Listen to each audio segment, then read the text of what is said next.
আজকে তোমাদেরকে খুব একটা ইন্টারেস্টিং জিনিস দেখাবো। Hello, welcome to smile and explore.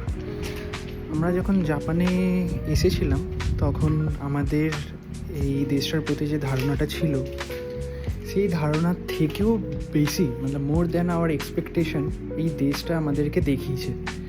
তো তারই মধ্যে একটা উদাহরণ তোমাদেরকে দেখাই। এই দেখো, এইটা হচ্ছে আমাদের অ্যাপার্টমেন্টে ঢোকার মেন ডোর। এই ডোরটা দিয়ে আমরা যখন এন্ট্রি করি, এটা হচ্ছে আমাদের লিফট। জিনিসটা দেখো কেমন, এরা কী করেছে, একটা বোর্ড পেপারের মতো বিছিয়েছে পুরো জায়গাটা, দুটো লিফটের সামনে আর এখানে পুরো দরজাটার সামনে। তো এইটা কেন বিছিয়েছে সেইটা তোমাদের বলি। আসলে এখানে মানুষেরা এতটাই শৌখিন যে কোথাও একটা কোনো দাগ পড়া ওদের পছন্দ নয়।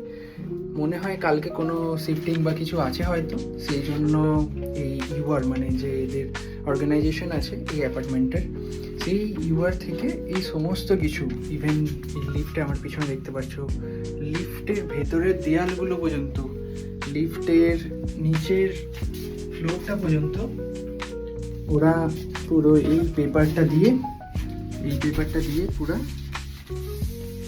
র্যাক করে দিয়েছে, যাতে করে কোনো রকম আঁচড় বা দাগ না পড়তে পারে। বাই।